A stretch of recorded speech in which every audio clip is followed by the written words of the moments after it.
नमस्कार मित्रांनो, विनोदोगातीलही तुटेना या मालिकेच्या आजच्या भागामध्ये आता समर मात्र सायकलीवरून तिकडे आनंदला भेटायला निघालेला आहे. समर आणि स्वानंदी मात्र आता ती सायकल मात्र दूध आता जे काही एकमेकांच्या अंगावर खुशूत पाणी उडवत आहे, तर ते बघून अंशुमन मात्र आता इतका नाराज होतो, त्याला इतका राग येतो आणि लगेच मात्र तो आता धावतच इकडे मलिका आणि अर्पिता यांना सांगायला येतो. समर मात्र आता सायकलीवरून सगळे काही आठवणी आठवत आता इकडे आनंदला भेटायला येत असतो. प्रत्येक आठवणी त्याला आठवतात, सगळे काही क्षण मात्र आता त्याला आठवत असतात. तर आता इकडे जेव्हा मलिका ऐकते ते एकमेकांच्या अंगावर पाणी उडवत आहे, हे ऐकल्यानंतर तिला धक्का बसतो. ती म्हणते की खरंच काय एकमेकांच्या अंगावर पाणी उडवत होते? अंशुमन म्हणतो की हो. त्यावरती अर्पिता म्हणते की हो ना, चांगलाच रोमांच सुरू आहे दोघांचं. दोघं तर मात्र एकमेकांच्या खूपच जवळ येत आहे. त्यावरती अंशुमन म्हणतो की हो ना, एखाद्या फिल्मसारखे हिरो हिरोईन वागतात आणि मला वाटलं नव्हतं की दादा इतका रोमांटिक असेल म्हणून. त्यावरती आता मलिका म्हणते की हो ना, कारण त्या स्वानंदीने मात्र करेक्ट असं जाळ्यामध्ये घेतलेलं आहे. तिच्यासारख्या मुलांना मात्र हे सगळं काही जमतं, असे श्रीमंत मुलांना फसवणं. त्यावरती अंशुमन म्हणतो की दादा मात्र तिच्या प्रेमात पडायला नको. एकतर आजी तिच्या बाजूने आहे आणि दादा जर तिच्या बाजूने गेला आणि जर तिचं ऐकलं तर आपलं अवघड होईल. आणि एकतर दादा तिचंच ऐकतो, कारण तिच्यामुळे मात्र आता दादाचा मित्र त्याला परत मिळालेला आहे, म्हणून तो सर्व काही तिचंच ऐकतो. त्यावरती आता अर्पिता विचारते की आता मात्र आनंदमध्ये कुठून आला? त्यावरती अंशुमन म्हणतो की मग इतक्या रात्री सायकलवर दादा कुठे जाणार आहे? आनंदकडेच ना.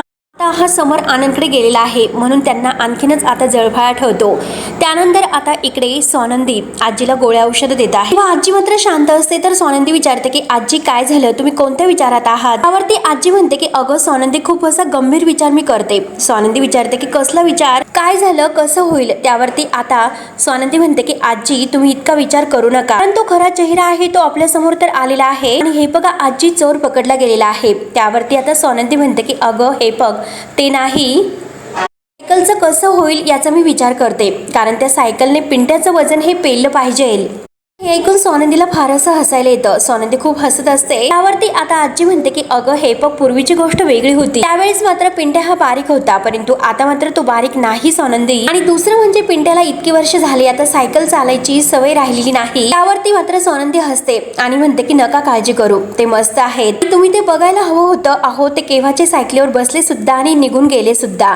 तेव्हा आता आजी म्हणते की काय बोलते स्वानंदी, खरंच? त्यावर आता स्वानंदी म्हणते की हो आजी खरंच.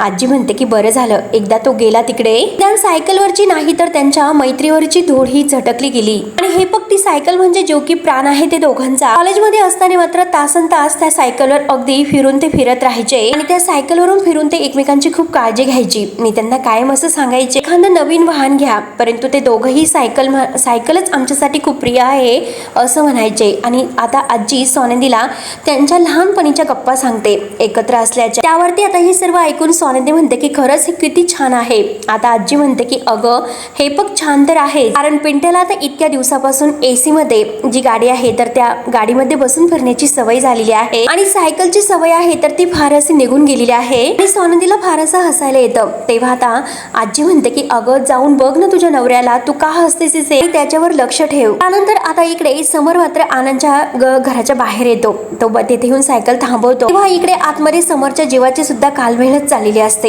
अगदी तो म्हणजे समरच्या फोनचीच येण्याची वाट पाहत असतो, केव्हा समरचा फोन येईल.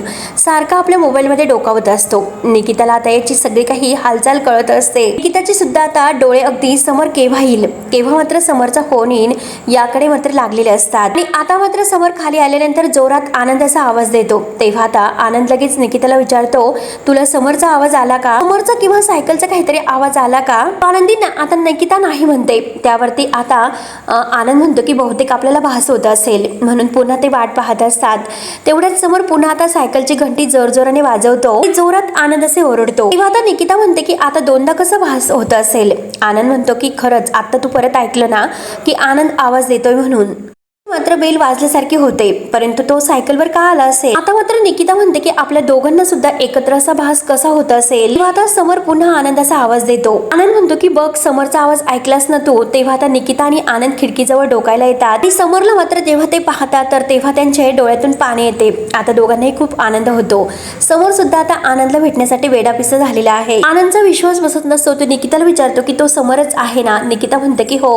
आनंदला इतका आनंद होतो तो खुश होत म्हणतो की निकिता बघ समर आलेला आहे. त्यावरती निकिता सुद्धा हसते आणि म्हणते की हो दिसत आहे मला. आनंद म्हणतो की बघ तो ती सायकल घेऊन आला आणि आम्ही मात्र अगदी लहानपणी असे सायकलवर फिरायचो. आणि तेवढ्यात मात्र दोघेही आता मोबाईल जवळ येतात. समर मात्र आता आनंदला फोन लावतो.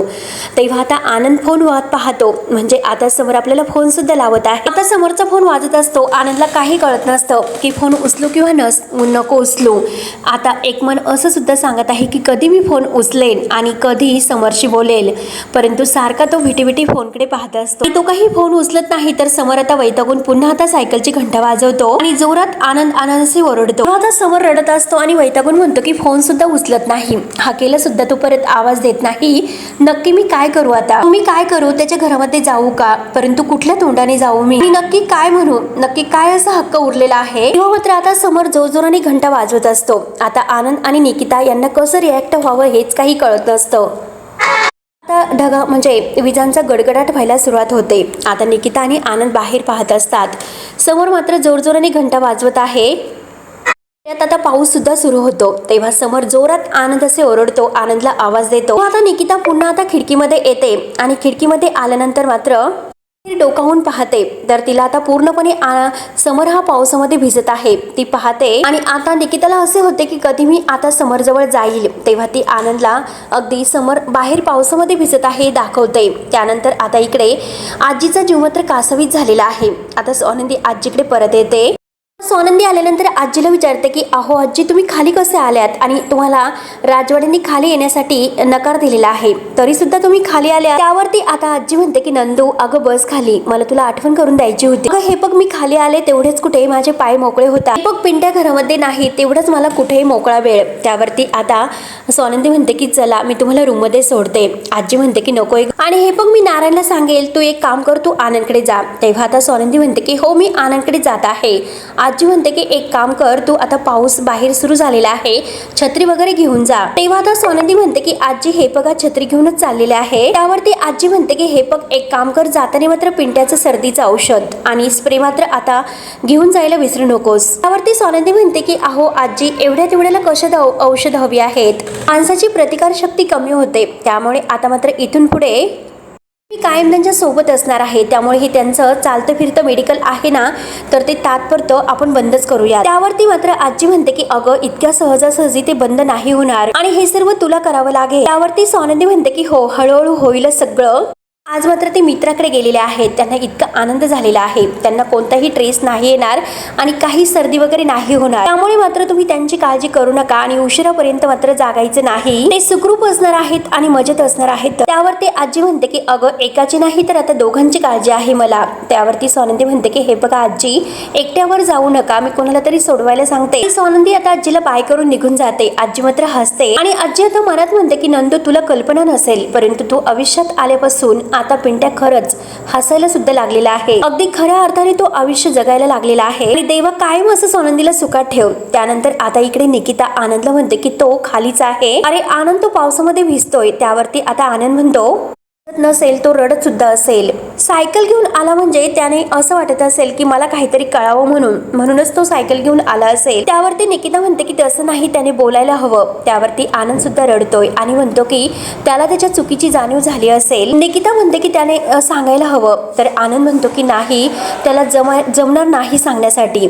तर आता निकिता म्हणते की हो जमावं तर लागेलच. आता आनंदचा जीव कासावीस होतो. तो म्हणतो की मी जातोय जोपर्यंत मी खाली जाणार नाही त्याच्याकडे तोपर्यंत तो पावसामध्ये असाच भिजत राहणार आहे. तर तो आजारी पडेल आणि स्वतःला त्रास करून घेईल परंतु तरी सुद्धा तो नाही हलणार. जातो म्हणून आनंद जायला निघतो तर समर पुन्हा आवाज देतो की आनंद. तेव्हा आता आनंद स्तब्ध होतो आणि आता समरचा आवाज ऐकत असतो. समर म्हणतो की आनंद अरे ये ना खाली. प्लीज ये ना खाली, अरे बोल ना माझ्याशी. अरे खरंच मला माहिती आहे की मी खूप मोठी चूक केली आणि ती चूक सुधारण्यासाठीच मी येथे परत आलो, ते पण तुझ्याकडे. प्लीज ये ना खाली आणि बोल ना माझ्याशी. अरे मला भेटणं म्हणून. आता समर खूप रडत हे सर्व आनंदला आवाज देत बोलत आहे. आता आनंदचा जीव सुद्धा खूप तळमळतो, तो सुद्धा खूप रडतोय. समरला खूप पश्चाताप होतोय. तो म्हणतो की तुझ्यावर अगदी नको नको ते खोटे आरोप केलेत आणि बघ ना माझ्या हातून खूप मोठी चूक झालेली आहे आनंद, आणि प्लीज अरे मला माफ कर आणि खाली ये. अरे माझ्याशी काहीतरी बोल तू. ये ना खाली, मी तुझी आवडती सायकल सुद्धा सोबत घेऊन आलो. ए ना. अरे तुला आठवते ना सायकल? अरे घरापासून मी सायकलवर आलो, मला खूप दम लागला तरी सुद्धा तुझ्यासाठी मी ती सायकल घेऊन आलो. आणि हे बघ तू खाली ये आणि आता आपण सगळं काही पूर्वीसारखं जीवन जगूयात. हे पैसा बिझनेस वगैरे सगळं आपण सोडून देऊयात आणि अगदी छान एन्जॉय करूयात. आपण समुद्र तीरावर जाऊ आणि तेथे मात्र आता एकमेकांशी वाळूमध्ये बसून गप्पा करू. पुन्हा एकदा सायकलवर टांग मारून आपण दोघंही निघूयात. पण प्लीज अरे चल ना. तेव्हा आता आनंद सुद्धा खूप रडतोय आणि समर आता अगदी हात जोडत रडतच आता आनंदची माफी मागतो. प्लीज आनंद, खूप मोठी चूक झाली माझ्याकडून, पण एकदा तू मला माफ कर. मी दोषी आहे परंतु प्लीज मला माफ कर, खाली ये. म्हणून समर आता खूप रडतोय आणि आनंद सुद्धा खूप रडतोय. निकिता सुद्धा आता खूप रडत आहे. मग रडत म्हणतो की अरे आनंद प्लीज मला सोडून जाऊ नकोस, आपली मैत्री आपल्यासाठी खूप महत्वाची आहे. आनंदला खूप असा आवाज देऊन प्लीज ऐकतोस ना आनंद, लवकरात लवकर खाली ये. जोरात आनंद असे ओरडतो. आता आनंद खाली येणार परंतु समर आता वैतागून आता सायकल घेऊन तो जाणार असतो. तोच लगेच आनंद त्याच्या पाठीमागून येतो आणि त्याच्या खांद्यावर हात ठेवतो. आता त्याच्याकडे बघतोय, हात जोडून त्याची माफी मागतोय आणि दोघेही आता खूप रडतात. एकमेकांच्या समोर दोघंही आलेले आहेत. दोघं मात्र एकमेकांना घट्ट मिठी मारून खूप रडतात. एकमेकांचे हात एकमेकांच्या हातामध्ये देतात. आता आनंद रडतच म्हणतो की अरे मूर्ख बावळट, अरे हात कशाला जोडतोस बिंडो कुठला? तुला तर माहिती आहे ना मैत्रीमध्ये नो थँक्यू सॉरी असं काही नसतं. हे सर्व तू विसरलास का? मैत्रीचा काय उपयोग आहे? म्हणून ते पुन्हा आता घट्ट मिठी मारून एकमेकांच्या मिठीतून खूप रडतात. ते रडतच आनंद म्हणतो की तुझ्या कानाला जाळी लागलेली आहे का? आणि तू माझ्यावर विश्वास नाही ठेवला, माझ्यावर आरोप केले. तुला खूप वेळेस समजावलं की मी काही केलेलं नाही, मी तुझ्या घरी चोरी करेल का असं तुला वाटलं? अरे एक वेळेस मी रस्त्यावर भीक मागेल परंतु कुणाच्या घरी मी चोरी नाही करणार. काय रे समोर, तुम्हाला चोर समजलंस? आणि माझा मित्र मात्र कधी असं नाही करू शकत. मी माझ्या मित्राला चांगलं ओळखतो.